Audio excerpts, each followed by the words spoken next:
Good afternoon, everybody. So still able to record outside. Hopefully we'll have a nice long fall. And certainly I hope you all enjoying this lovely weather. So we start with the Muṇḍaka Upaniṣad. And well, it can be, Muṇḍaka can mean the shaven headed one. If you had to guess, why would an Upaniṣad be called the shaven headed one? Take a second and think. What do you think? Could it perhaps be because who's shaving their heads? The renunciates of the world, and what are the ascetics with this SC, not aesthetic with a TH, but ascetics. I'm going to be using that word. So I don't think I'm talking about the aesthetics in a visual or an artistic sort of way, but asceticism. Those who do asceticism are ascetics. And in Sanskrit, they're called the Tyagis, lots of names. Nowadays in India, probably Babas.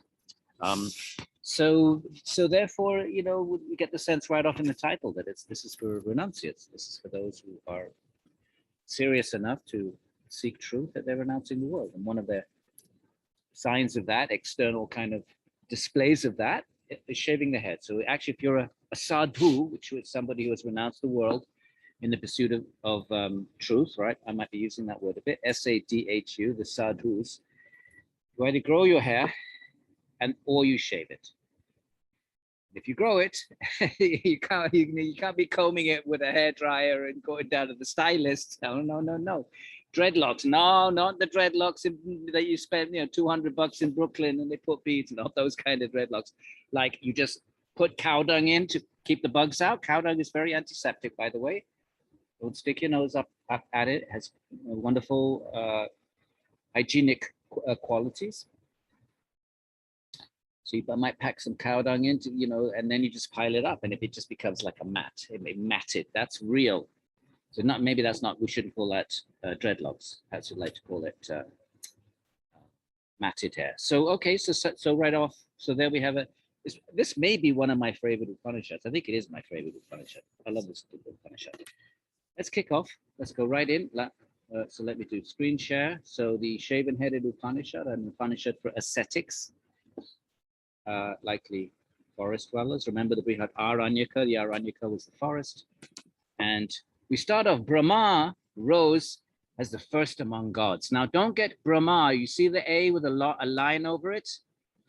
That's not Brahman that we've been talking about so much. We've encountered in so many places. In the Upanishads. This is a celestial being.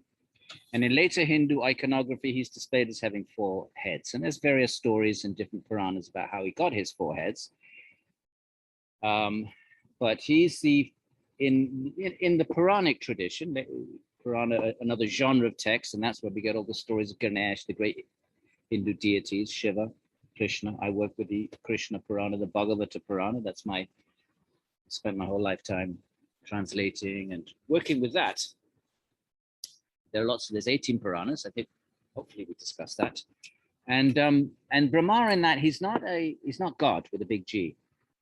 Remember, the celestials are just subject to karma like we are, but they have much better karma, so they have better embodiments. Now and creation is cyclical, right? Last, I think, 14 billion years, something like that, and then it's emanates out and then sort of gets retracted into the power of God, Vishnu, in the later tradition. And then the next cycle begins. Now, the person from a previous cycle with the best karma, but not quite liberated, that means there's still maybe some desire binding that entity to the world, some unfulfilled desire, that becomes Brahma, but with the best karma out of all the beings of a previous cycle. So Brahma, with the long A, and then he gets the job of creating. He doesn't create matter itself, Prakriti. That's Vishnu. That's a Shakti of Vishnu. But if you think about it, if you're God, you should be simply enjoying your own blissful nature with Krishna, enjoying just love with your devotees. You don't have a job to do, because then you get bound by that. If God had a dharma or a duty, such as creation, when most people think of a supreme being, and we'll see the logicians are going to use creation as an argument to say there must be an original, intelligent being to oversee creation. So usually when we think about the creation, we think about God. Well, it's a bit more complicated in Hinduism because Brahma is the creator. He's more like an engineer. An engineer doesn't create, bricks and mortar and the stuff of a house. Engineer puts it together expertly. So Vishnu is actually the creator of the stuff, the matter itself. In the late tradition, and of course the Shaiva traditions might say the same thing about Shiva. We'll talk about that when we get to the next class, which is the Shaiva Upaniṣad, where Shiva present word, not the term Shiva actually doesn't come in it. But let's wait. It's actually Rudra or Hara, but let's wait till we get to next week and discuss that.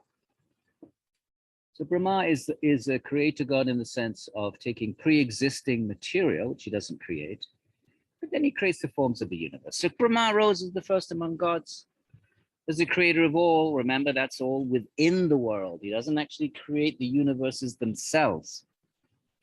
The matter, the stuff, the ultimate metaphysical stuffness of the universe, Brahma doesn't create. As the guardian of the world, okay? So there are the knowledge. Now we're going to jump around a bit. So Atharvan, his first, we don't need to get involved in some of these less important things from our point of view. The knowledge of Brahman, and I notice it's got an N on the end and a small b. Up here, you got a big B, capital B with an A and a line over the A. And that's the difference. This is the absolute truth we've been talking about up to now. Whereas this is the celestial created being, engineer God. The knowledge of Brahman, which Brahma taught him. So here we see the two of them together. Brahma taught the knowledge of Brahman.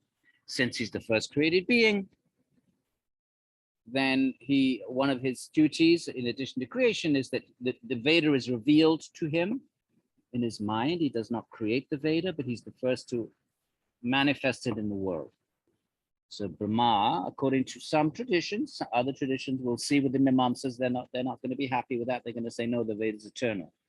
Nobody articulated them, but that's a problem that we'll encounter. That's something we'll engage when we need to.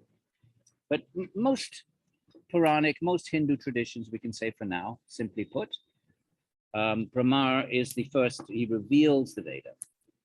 So the knowledge of Brahman, which Brahma taught him, both the higher and the lower. What do you think the higher and the lower might be? The higher in the Upanishads would be knowledge of the Atman and Brahman, that's higher. And then there's lower knowledges like astronomy and these other kinds of knowledges are lower. They're knowledge, they're valid, they have their place, they're indispensable, but they're lower in the sense that they deal with the material, with the body, the mind. The higher is that which deals with the true self. Here, let's see how this Upanishad positions these two types of knowledge. So these two types of knowledge a man should learn. Those who know Brahman tell us. See, the Upanishads themselves see their own teachings as coming from older teachings. Because here it says, those who know Brahman told, but they must have told them in the past then, so that must mean they must have told them before this Upanishad. So every so often we get these little indications in the text itself. But the teachings are much older than these texts. We don't have access to anything prior to this. They would have been oral transmissions, but they were there. So two types of knowledge. We know they were there because the Upanishads themselves said they were there. Older knowledge is handed down. So two types of knowledge a man should learn. Those who know Brahman tell us. The higher and the lower. Okay, what are the lower? The lower of the two consists of the Rig Veda, the Yajur Veda, the Sama Veda, the Atharva Veda. Phonetics, how to pronounce words. The ritual science, how to perform a Vedic sacrifice. Grammar, how to construct language coherently. Etymology, the meanings of words. Metrics, how to chant. There's 3 pitches in Vedic chanting. When do you go up and when do you go down? Agnamehele purohitam. That's the science of metrics. And astronomy. Why astronomy? Because you need to know when to put. This is all connected with the ritual. These 4 Rig Vedic hymns, the hymns are recited during the ritual. Phonetics is, to make the ritual work, pronunciation has to be precise. Then the ritual science itself, how to how to perform it, or how to line up the instruments, in what order, where to tie the sacrificial animal. There were animal sacrifice, my friends. Later tradition rejects that, but in the early tradition, animals were sacrificed. So all of this is connected to ritual, which from the Upanishadic point of view is lower. Rituals are just, you try to perpetuate the universe, and on the one hand, and also certain rituals that you do, you just have to do, nimitta, and then there's kamya, and there's rituals you do if you have a desire, you want a son. That's all lower. Higher is seek the self and renounce everything. This is why this Upanishad is Muṇḍaka, shave your head and renounce everything. Right. Whereas the higher is that by which one grasps the imperishable, that which does not. All of this is. Why is he using the term perishable? Why not some other term like the infinite or the eternal or the supreme or lots of other? Why imperishable? What's the implication? When certain words are chosen amongst synonyms, when there are options, there's a reason for choosing one synonym. What do you think that might be? The stuff we get from ritual is perishable. Let's say you do a ritual for a child. Well, that's perishable. You get your child, and then what? And then the child grows up and goes off to college and doesn't email you. Didn't send you any Vedic emails. Perishable. So therefore, the imperishable is in a sense, it's a subtle dig all the way through, and there's some very actually strong statements against the fire sacrifice in this particular Upanishad. We are recording, yes, I hope. Recording, yes. So there's a subtle dig, whereas the Atman is imperishable because it's eternal, not transient. So, who cannot be seen? What cannot be grasped? Can't see the Atman, and we can't see the supreme Atman. Without color, without sight or hearing, these are all qualities of material things. Material things have quality. Well, Atman has no material quality. It's not a material substance. It's not a material entity, so it doesn't have. So it's not. So therefore, it's not the support of qualities associated with material substances. What are the qualities associated with material substances? Well, texture, form, shape, color, and all those sorts of things. Taste, sound. But the Atman doesn't have any of those. So without sight or hearing, without hands or feet, which is eternal and all-pervading, eternal, not like these rituals, all-pervading, potentially infinite, right? Extremely minute yet present everywhere. Different ways of understanding that. One is that the Atman is situated in the corner of the heart, but it pervades the body. And what if there is no body and no mind? Well, what's to stop it pervading everything, like a light bulb?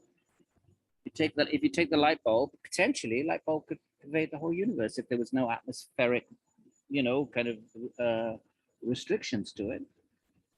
So like that.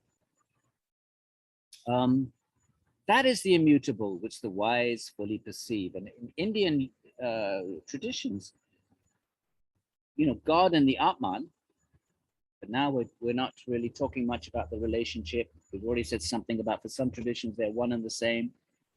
Please keep this in mind all the time. Advaita, the non-dualists, discussed it last week.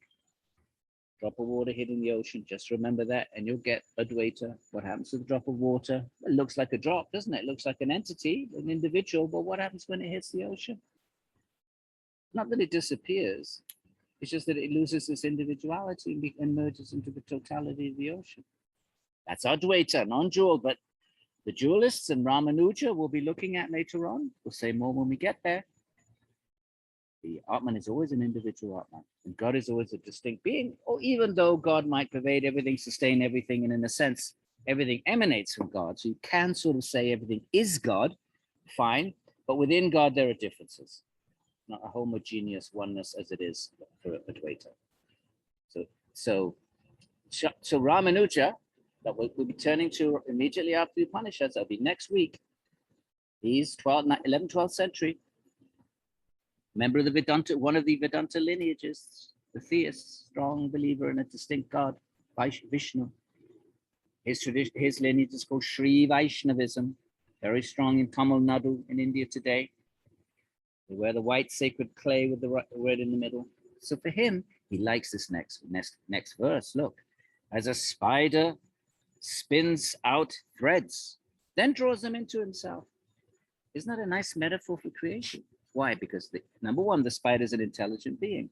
Number two, the threads are coming from the spider, but just in a sense, but in another sense, they're distinct from the spider. So you could say God, everything comes from God, so God is everything, but that God doesn't lose an individual and distinct presence in that process.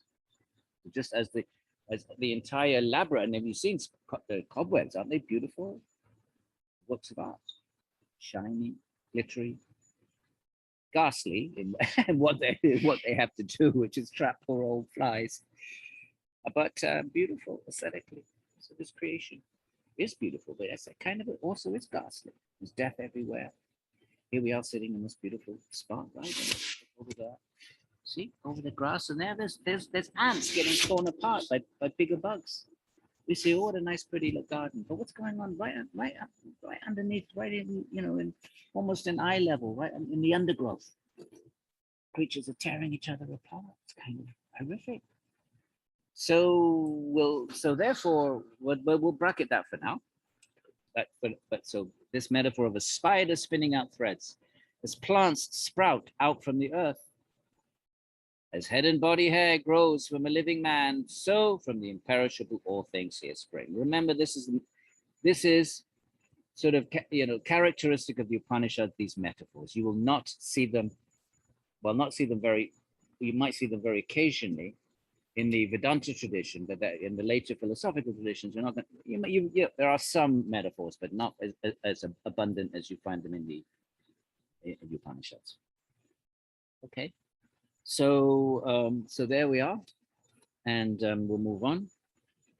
And here's, just in case this is not really connected to our course, which is about Ishvara, but we'll come back and read this if we have time. Okay, let's see. We've got an hour and 20 minutes. We'll come back and read these bit about the Vedic sacrifice and how the Upanishads are dismissive. But here we'll just say, well, you look at the language, wallowing in ignorance. That's strong language, isn't it? The ones who do the ritualists, time and again, the fools imagine. We have reached out. Okay, we'll come back to this. And I'd like to read this with you, but I want to make sure we get in our main verses, which are more connected to our theme of theism. Here, another metaphor. As from a well-stoked fire, sparks fly by the thousands. Now, are sparks the same as the fire or different? Depends on how you want to use this metaphor. I'm sure that Shankara, Advaita Vedanta would say, well, it looks like the sparks are individual and they seem to have been spat out by the fire, but really, put them back in the fire, they're just fire. You certainly could see it that way. You could use the metaphor that way. But Ramanuja, the Jew, who sees a difference between the soul, could say, well, the fire may the sparks may be contained within the fire. They may emanate out from the fire, but they're distinct entities. Spark lands on your finger. It's not the whole fire. So, so it could go either way. So, as from a well-stoked fire, sparks fly by the thousands, all looking just like it. The Atman, in one sense, is tiny compared to the Supreme Atman, who's infinite and all-pervading and all-powerful, whereas the Atman is infinitesimal rather than infinite, and massively, very little, but still it's consciousness. It's a conscious entity, and so is God a conscious entity. Sometimes God is called Paramatman, the Supreme Atman, and our Atman, our individual Atmans are just Atmans. So you can say all looking just like it. In that sense, we're, the Christians might say, made in the image of God. Doesn't mean we are God, doesn't mean we lose our individuality, but we are conscious, rational beings. Christian wouldn't have a problem with that. So just as that is the case, so from the imperishable, one of the common terms for the supreme, one of the qualities, it's not the only qualities, is sat, remember, being, isness, ongoing existence, always existing, so which is eternal. Other qualities too, but one is imperishable.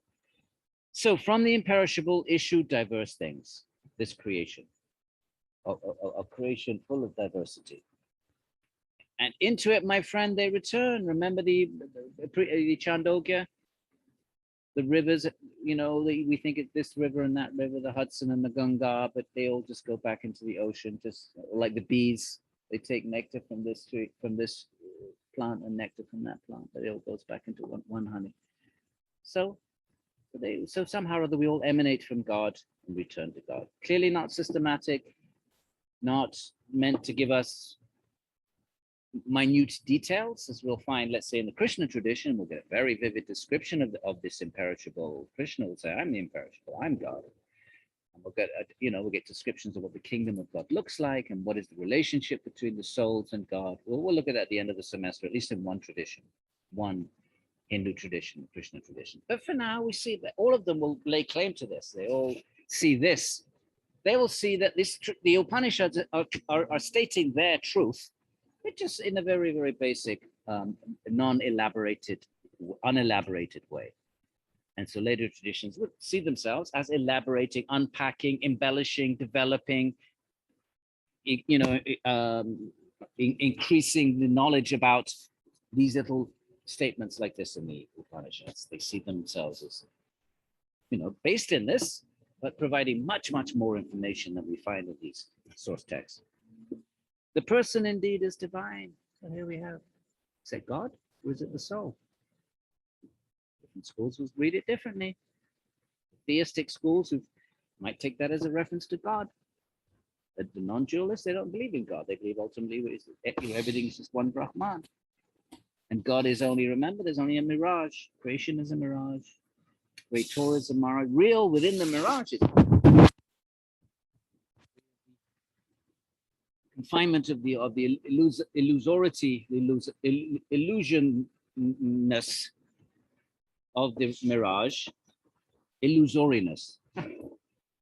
One of those words.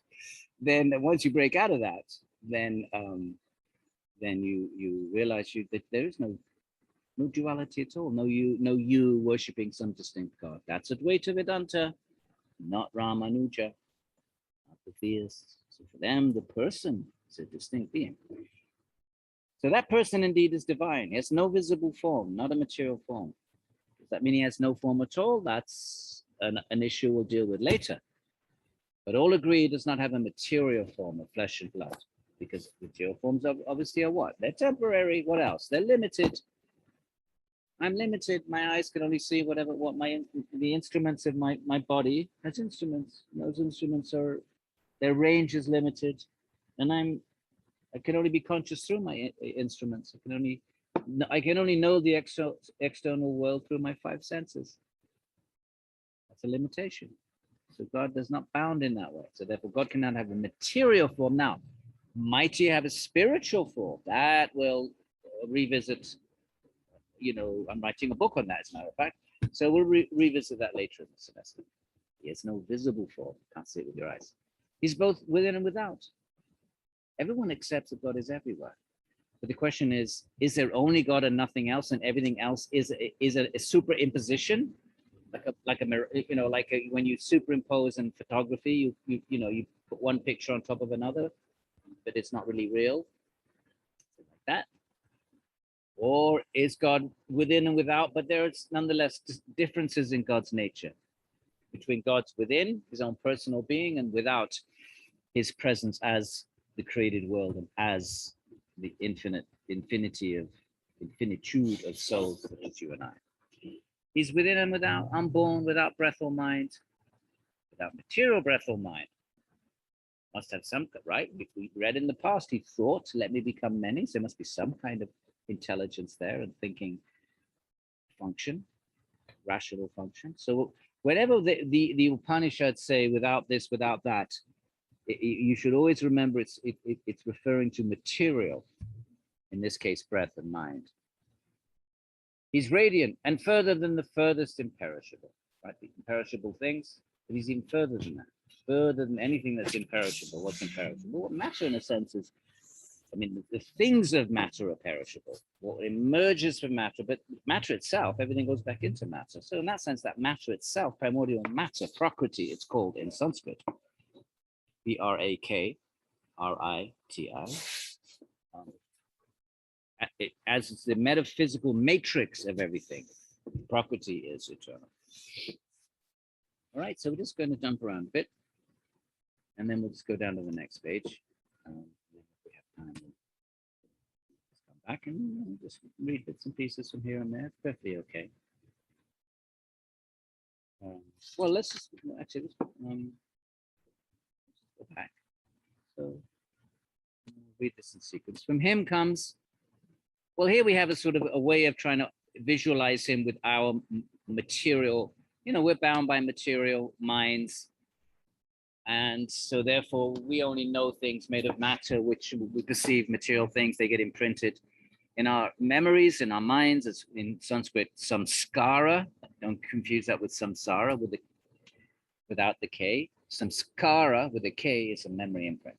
So we see all these things, and we read things, we see them, and they all get imprinted, and they become memories, and we put them together and make concepts. So how can we think of God? We can only, our minds only is, we can only manifest to mind. The only thinking we can manifest our mind can manifest for our consciousness to be aware of are things that ultimately are grounded in perceivable reality.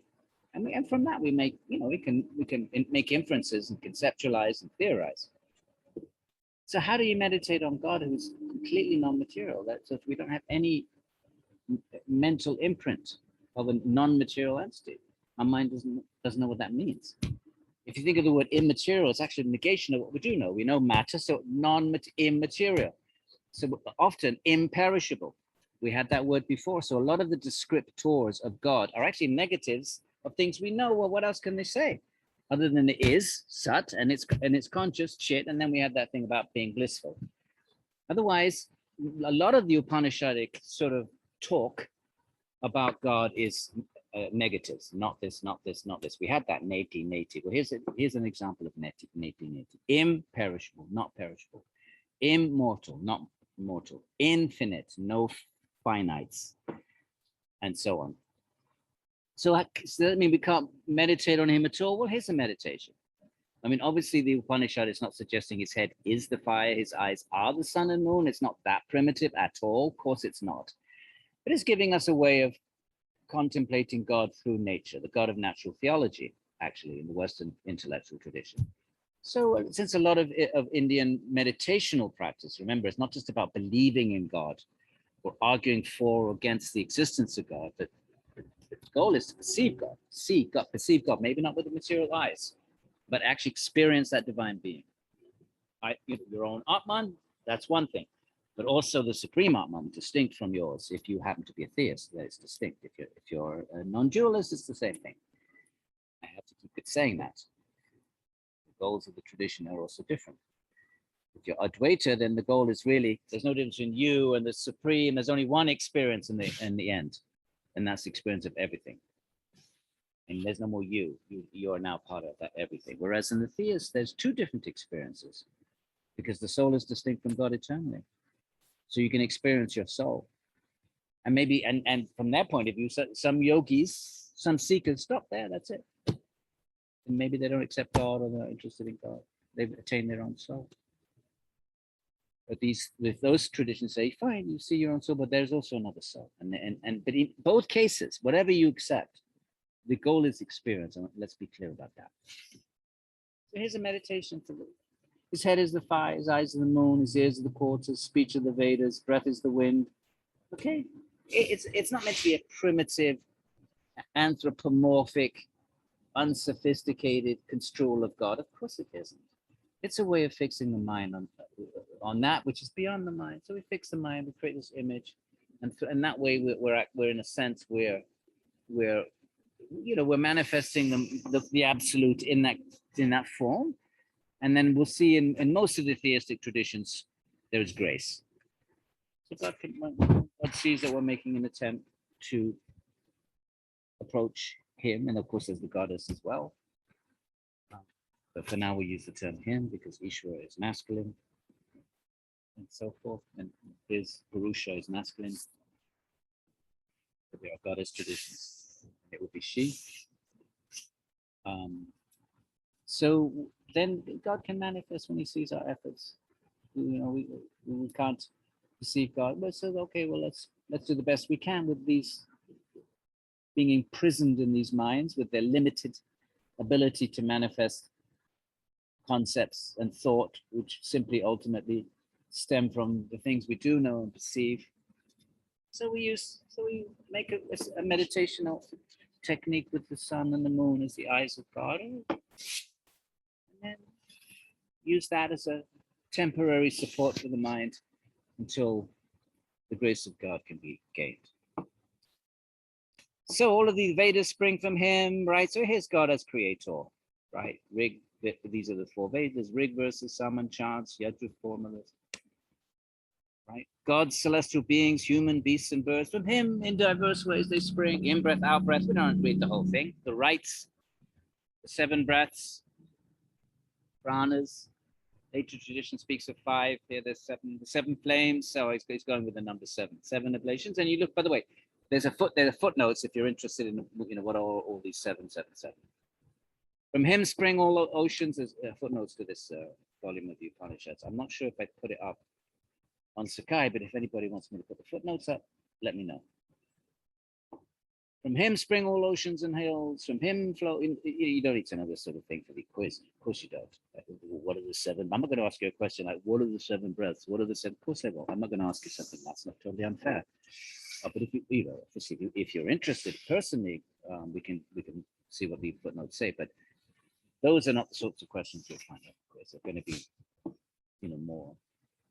much more mainstream and representative question. This is just a random one verse happens to mention these 7 things, and it's not representative of the body of Upaniṣad. So those are not I'll be expecting you to know.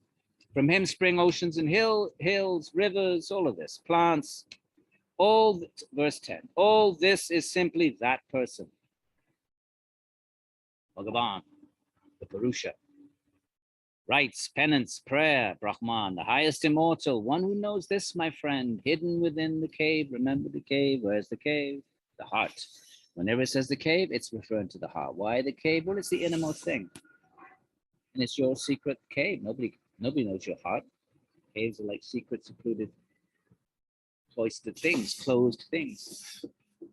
The Atman is considered to sort of emanate, consciousness of Atman emanates forth from the cave of the heart. Consciousness emanates out, and that's the heart. Okay. So there we have it. And we'll move on with our Upanishad. What is smaller than the smallest and intensely bright? The effulgence. It's not like our physical light, but the only thing you can compare it with is the light. What else are you going to compare it with? You can only use metaphors. I don't say anything. How is anybody ever going to know that they even have an Atman? But to speak of that, the goal of life is to seek it. So either you don't say anything, and so lots of yogis go and sit in the Himalayas, and that's it. They check out. They're not interested in the world. They leave the rest of us here to suffer. But some are really compassionate. You have a beautiful thing in Buddhism where even those who are capable of becoming enlightened and entering in that final state and completely having nothing to do, being absorbed in their own bliss, no need for the world or anything, they postpone that to help others attain their enlightenment. In Buddhism, it's called the Bodhisattva. In Hinduism, it's called the Jivan Mukta. So either we don't say anything, well, then we're no good to anybody. Fine, we might meditate in our own Atman, but the rest of the world goes to hell. Or we have to use words. And words are just words. Here's an example. Imagine you're a fish. Let's say a deep sea water fish. And that means not a fish that comes up to the surface and maybe jumps up and maybe sees, a boat once in a while, or an island a desert island. Not that kind of a fish. Deep sea. Never seen, can only exist in the bottom of the ocean. And you had to describe to that fish what land was like, what a jungle was like. What on earth are you going to say? You have to describe the Amazon rainforest with all of the parrots and its creatures and its wondrous insects and bugs. How are you going to do that? What language will you use that a deep sea fish has access to. Think about it. You'd have to say something like, well, the jungle is like seaweed. That's probably the closest thing you can say. How useful is that to describe the Amazon rainforest? See the problem?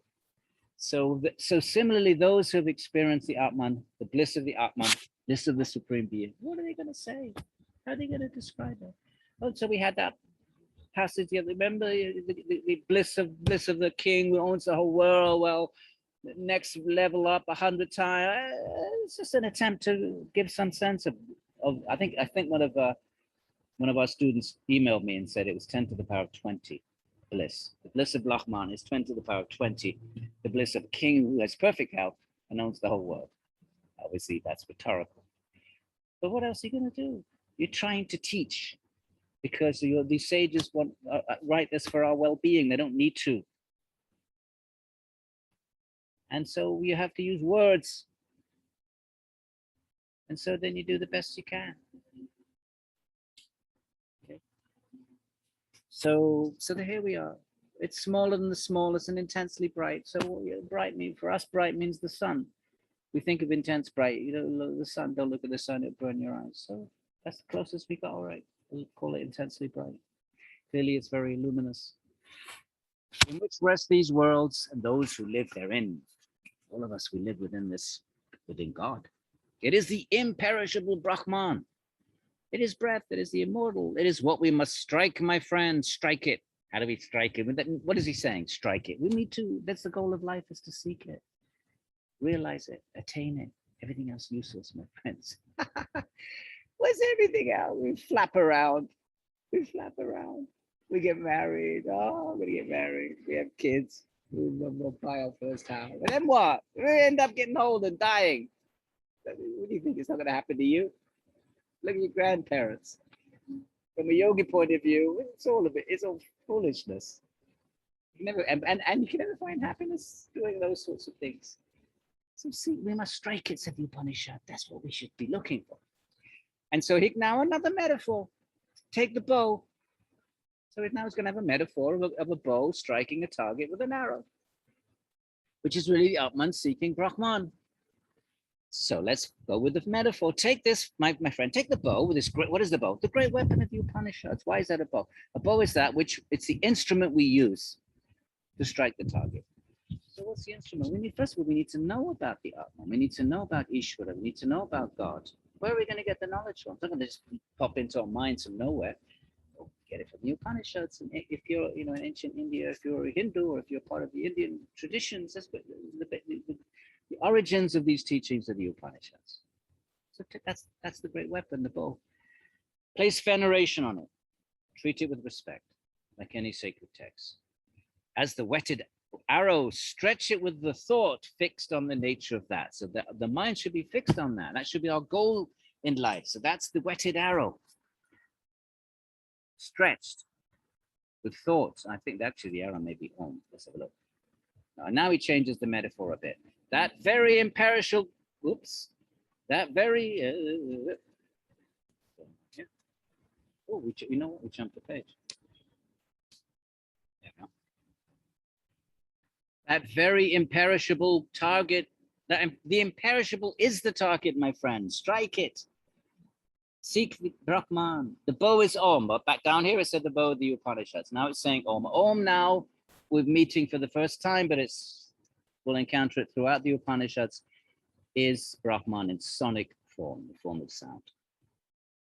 Brahman comes as sound. That sound is Om. Reminds me of the Moody Blue albums.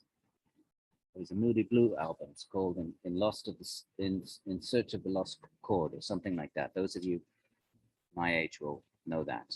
But anyway, if you want to go online, type in Moody Blues album In Search of the Lost Chord, and then I think it's the first one. That's Om. And how Om is. I forget how they frame it, the Moody Blues, because Hinduism was kind of very hip in the 60s counterculture. A lot of gurus came over. That's when yoga came over. That's when meditation came over. Now all of these things are part of our American landscape. But mostly, not the very first time they came over, but the first time they became part of popular culture. That was the 60s. So bow is Om. The arrow is the self. So the self has to connect with Brahman. And how are we going to do that? We're going to chant Om. We're going to absorb the mind in meditation on Om. And also, in the previous part of the study Upaniṣad. After where we even know about Om other than the Upanishad. So same thing. It's not a contradiction. It's just changing the metaphor. The target is Brahman, they say. One must strike that undistracted. This is not some frivolous quest. Why do they shave their heads and go to the forest? Those who seek Brahman give their whole life intensely.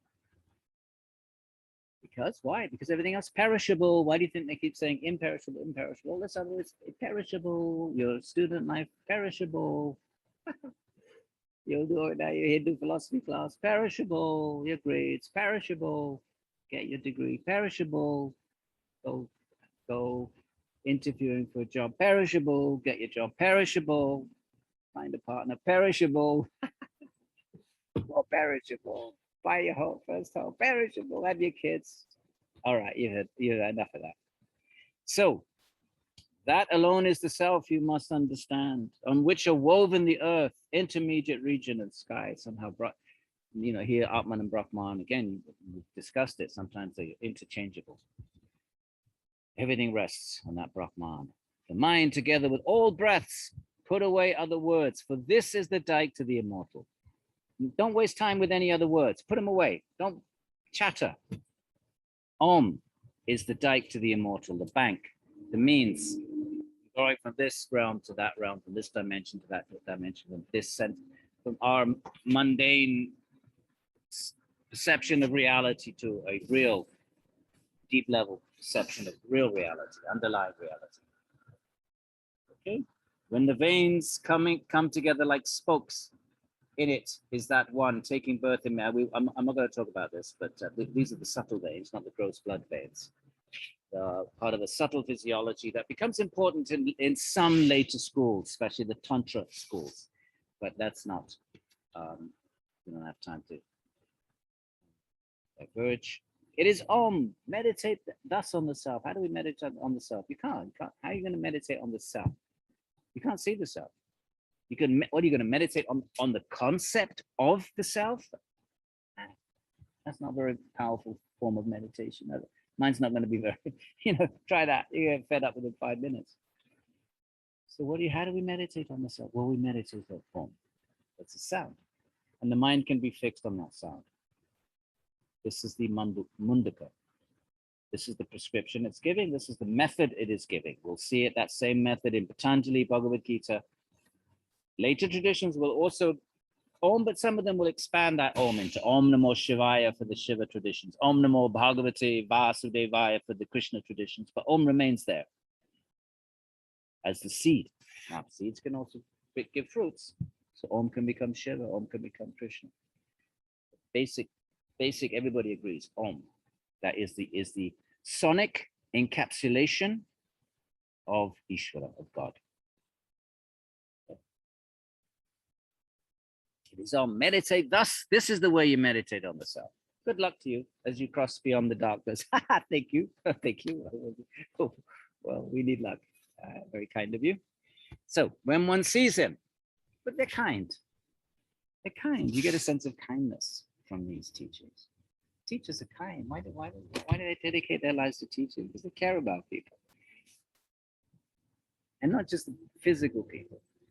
They have their understanding of personhood is deeper than just the body.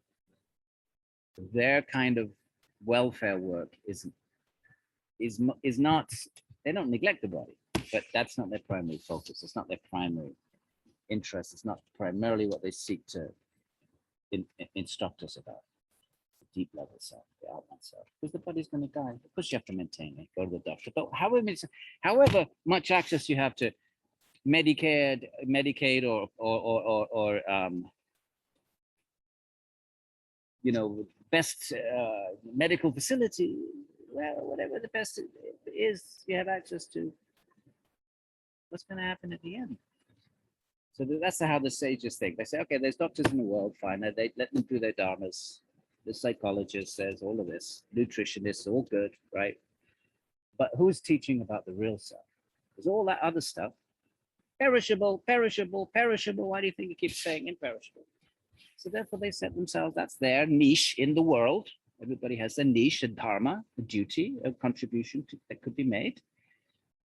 And people who teach Upanishadic, like the Vedantins and some of these Upanishadic teachers, are reaching out to teach about the self, because that's there.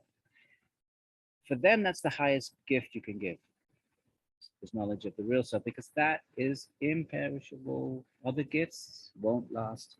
Okay, I'm going to keep repeating it. Why? Because the Upanishads keep repeating it. Why? Because we don't want to hear it. Why don't we want to hear it? Because we're attached to this world. What are we attached to? What are we attached to? Stupid TV shows. What else? Playing stupid games on our computers. Does that make you happy, my friends? Music. He is sick of it. All right. Where are we now? So the veins, it's Om, okay? Om, right. So let's move down to when one sees him. Remember, goal is perception of the Atman. When, it's not saying if, when. If you do the practices, if we do the practices, we will perceive, this is science, actually. It's science in the sense of hypothesis, experimentation, verification. The only, how it differs from science is that material science is demonstratable to others. Others can perceive it. Whereas this, because it's your own innermost Atman, unless others do the practice, they cannot verify your results. So in that sense, we wouldn't be able to say it's science in the way that material science is understood in the academy. But it has scientific aspects to it, which are what? Okay, there's a hypothesis. The Upanishads are saying that there's an Atman. We'll say, well, we don't know if there is or there isn't. Okay, let's accept the hypothesis. Then what? Verification is a process. Here it's giving the process of the chant Om. Patanjali is going to develop that much more, the process by which we can see the Atman on the one hand and also Ishvara. Remember, I'm going to be presenting them as two distinct things. Most traditions accept them as two distinct things, but Advaita Vedanta would not, and I want you to be clear about that. Advaita Vedanta, non-dualists would say, no, you are God, God is you. There is no word. So when one sees him, both the high and the low, the knot of one's heart is cut. When we see God, but what is the knot? Desire. What binds us to this world, my friends? When you get out of bed, what drives you? Go to school, go to classes, all the things we do. What's the drive behind them? The satisfaction of desires. We go to school because we want to get a job. We want to be, make money. Why? Because we think that's going to make us happy. Everything you do, you date. You date somebody. What are you trying to do? Find happiness, satisfy desire. How complicated that is. All that mental turmoil. What do the yogis do? Shave their head, go to the forest. None of this dating nonsense. It's simply complicated. Simply mental anxiety. Shave your head. Become a recluse. Chant Om. That's the Muṇḍaka. That's what the Muṇḍaka would have us do. So, so the knots are the desires. Think about it. When you have a desire, you're actually tied to the object of desire. Let's say you have a desire for, you're hungry and you have a desire for a piece of pizza. Your mind is trapped by that now till you have that pizza.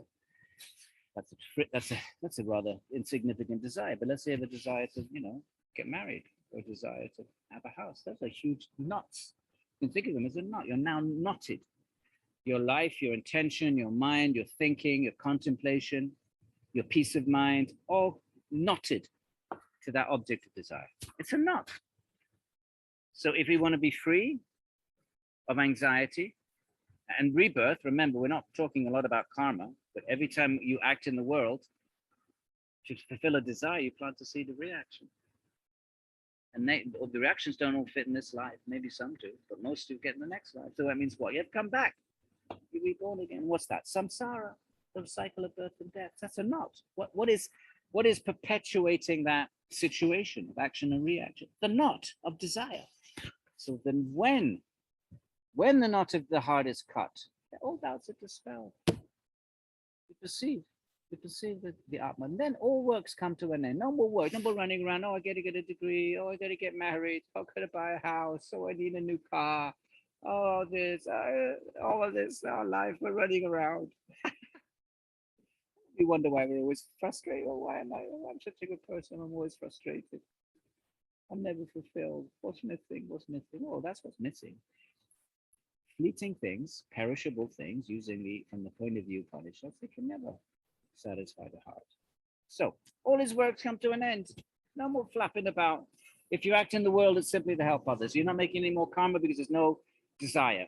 So if you act in the world, there's no personal body, mind desire. There's a desire to help others. That's a different category of desire. That does not create karma. It burns karma. Not only does it not create karma, burns karma. Anything you do for service to God, you'll find out in the Gita and elsewhere. No karma. So, but all other works come to an end. Other works based on this foolish illusion that if I attain this object, I will be happy. Whether that object's a partner, a wife, a husband, a house, whatever it is, your VA, it's perishable.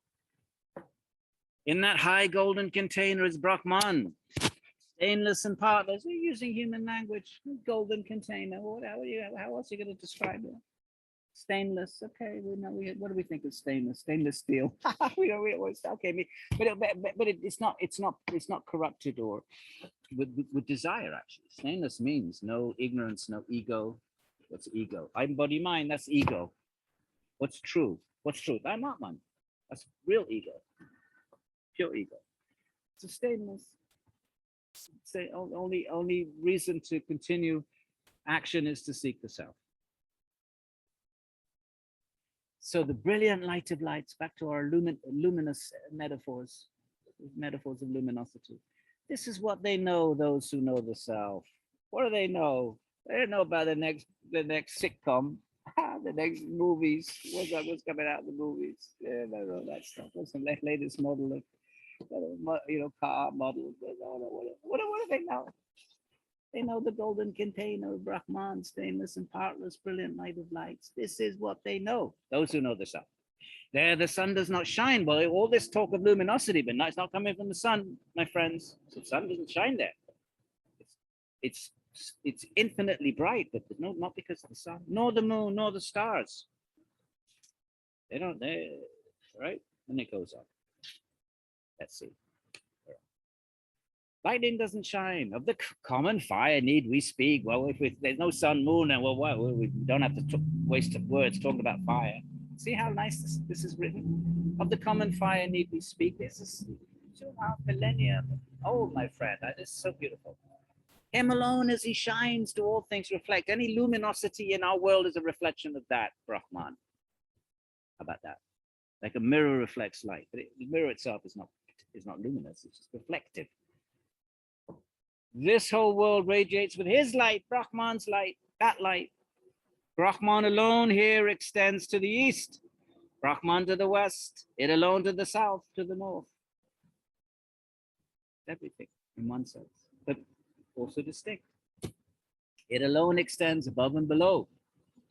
It is Brahman alone that extends over this whole world up to its widest extent. Here we have an interesting verse that we see in the next Upaniṣad next week. Two birds, companions and friends. Another metaphor, simple, rustic, country type metaphors, not complicated. Two birds, companions and friends, nestle on the same tree. One of them eats a tasty fig, it's a fig tree. The other, not eating, looks on. Stuck on the very same tree, one person grieves, deluded by her who is not the Lord. But when he sees the other, the contented Lord, and his majesty, his grief disappears. Now, here's a good example of how a verse in the Upanishad is going to be read differently by Advaita, Vedanta, the non-dualists, the monists, right? Everything is only Brahman, no individual soul. We think we're individuals because we're in ignorance, but when ignorance is dispelled, we realize we are that Brahman, and actually this whole world evaporates. We realize it was never there in the first place. And there's no more we realizing anything when we get to that final state. There's just all-pervading pure Brahman. So for them, okay, Advaita Vedanta, I'm going to keep repeating, because I don't have access to you. I don't know if you're sitting in a classroom, you get a sense of students are getting it, and then well, I'm being repetitive if you stop, or you see a few blank faces, and you have to keep repeating it. This format doesn't lend itself to that. So forgive me, my friends, if I'm repetitive, and honor the fact that the Upanishads are repetitive. So we're in that. We're following the mood of the Upanishads. Now, how would Advaita Vedanta? Advaita Vedanta is the school. Founder of the school is Shankara, 8th to 9th century. I'm not going to repeat that until we get to Vedanta. Then I'll repeat it again. They would say the true birth would be the Atman in the ignorant state, and the Atman when he gets enlightened. So in the ignorance, one of them is eating a tasty fig. What's that? The things of this world. Let me try this. Let me try. Back to the business of chasing desires. Those knots, those bonds, running around. Let me taste this, taste that. Try this, try that. Try this. Watch this movie. Watch that movie. Yeah, there's just looks content. Doesn't need anything. Fully self-contained. Fully blissful. Right. 10 to the power of 20 bliss. Stuck on the very same tree. One person grieves deluded. Right. Because if you're seeking desires, you're always going to be grieving.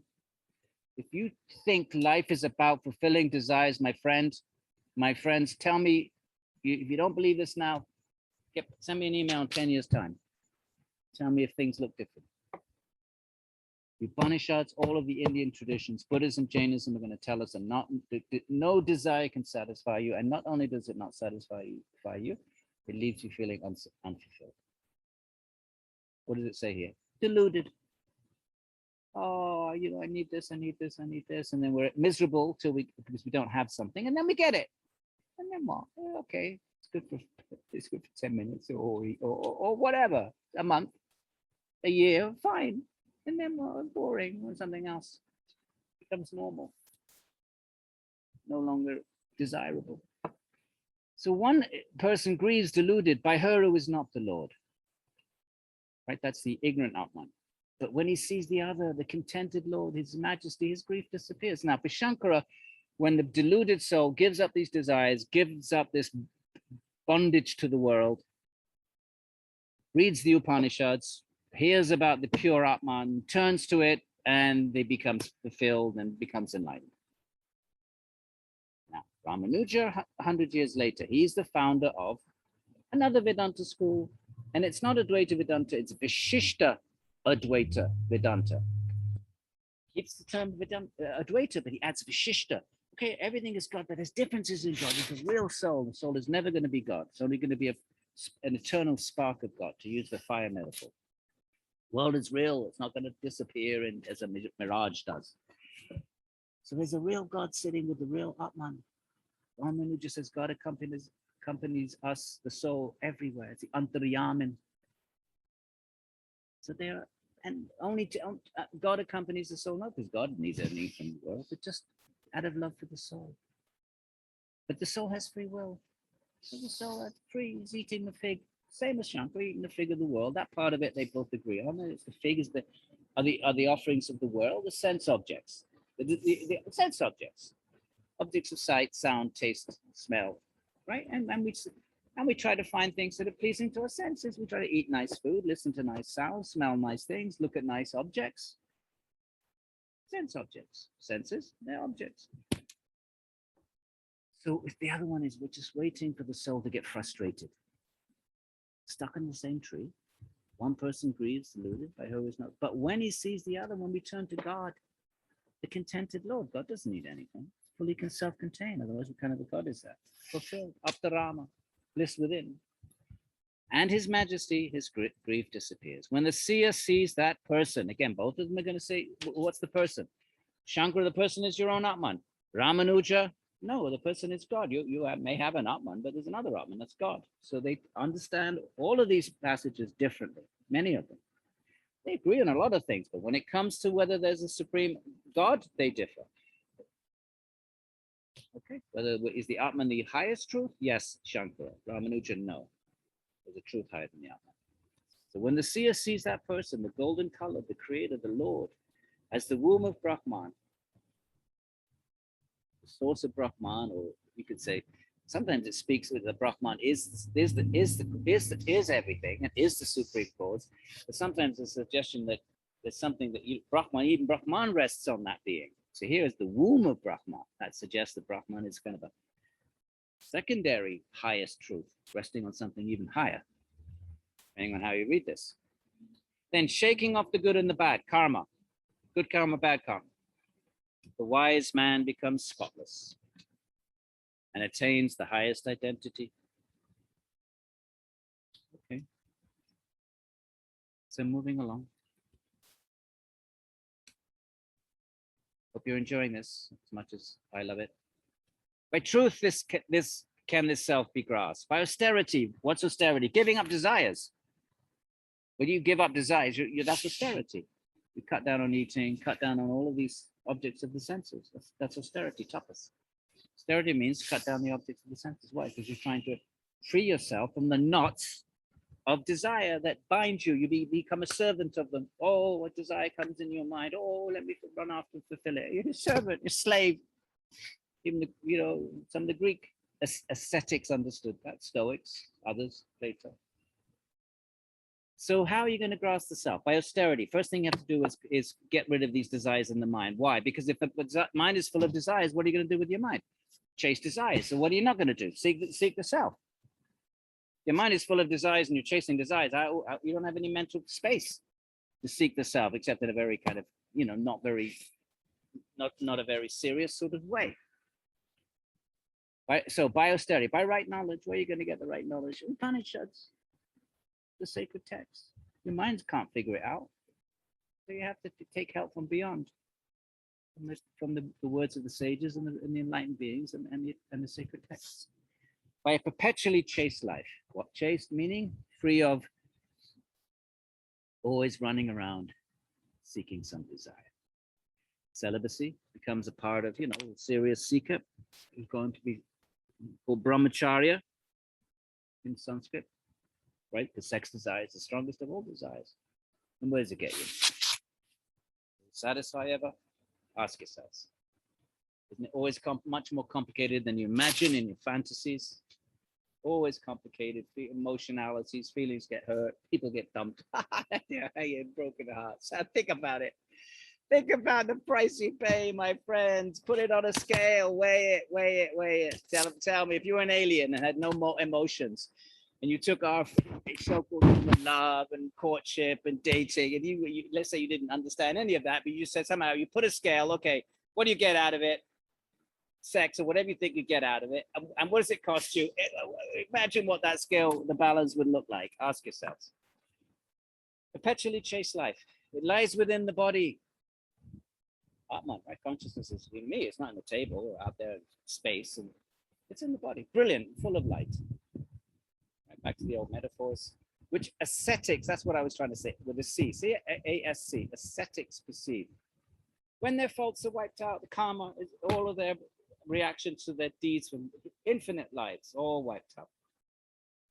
The real alone, my friends, where are we? I've lost my page. By truth. Okay, we're there. The real alone he wins, never the unreal. What's not real? Objects of desire are unreal. Why are they unreal? They don't last. They dissolve. They rot. They fall apart. They break. And eventually they die. Along the real runs the path. Okay, let's skip that. It is large, heavenly, of inconceivable form, yet it appears more minute than the minute. Right? Consciousness appears to be like minutely within us. So in that sense, minute. It is further than the furthest in the Brahman sort of sense. And yet it is here at hand, right within us, all of us. It is right here within those who see, hidden within the cave of their heart. Not by sight, not by speech, not by any sense. Can't see it, can't grab it with your instruments. Not by austerities or rites, the Vedic rites is he grasped. Rather the partless one. Out when there's no parts. Why is that important? Because you have parts, you break it apart.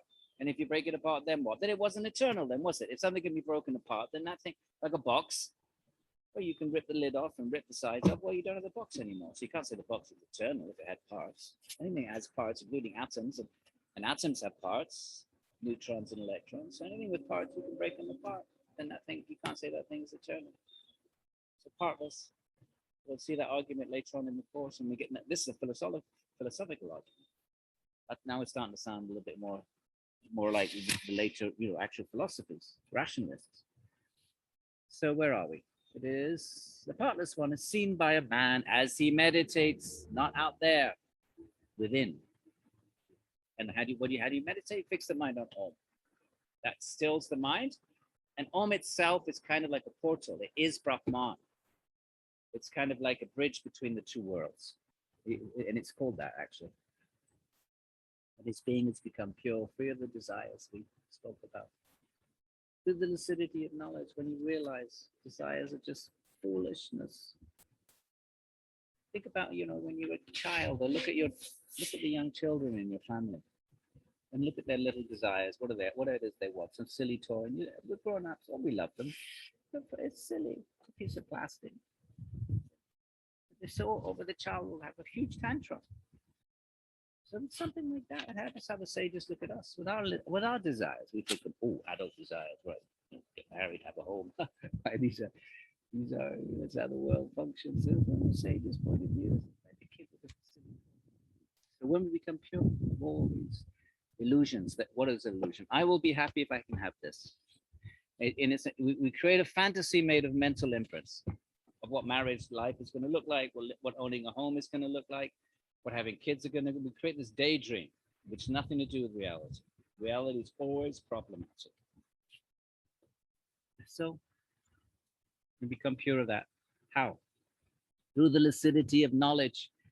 The more we study these texts, the more we study these traditions, the more we immerse our minds in knowledge, the more we see the foolishness of the ways of thinking that we might have had before.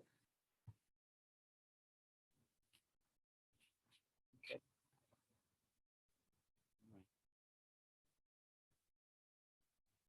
And this down here. Whatever world a man whose being is purified ponders with the mind, whatever you want, whatever desires he covets, that very world, those very desires he wants, you can get it. You can have anything you want.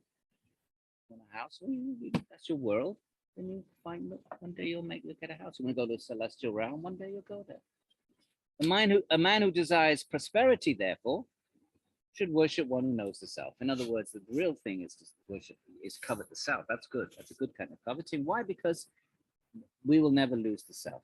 Remember Maitreyi in Yajnavalkya? She wants to settle. I'm going to, settle with Maitreyi. Let me settle. She says, will your things you give me make me immortal? And remember the Brihadaranyaka? And Yajnavalkya goes, no, it will just make you wealthy. She said, well, what do I want it for then? What's the use of that? That kind of thing. You see the same teachings repeated in all different stories, different narratives. One who hankers after desires and its thoughts is born here and there, reincarnated through his actions. He'll be born here, there, all these different places. But when one's desires are fulfilled, the only one way to fulfill the desires is to desire the self, because that self is eternal, it's blissful, and will never perish. So the bliss that comes from that is not temporary, not perishable. And once one even approaches that, everything else is totally trivial and insignificant. How are we doing for time? We've got 10 minutes. Oneself is made perfect. All his desires disappear in this world. When we realize the up, and everything else disappears, useless. We realize how foolish those desires were.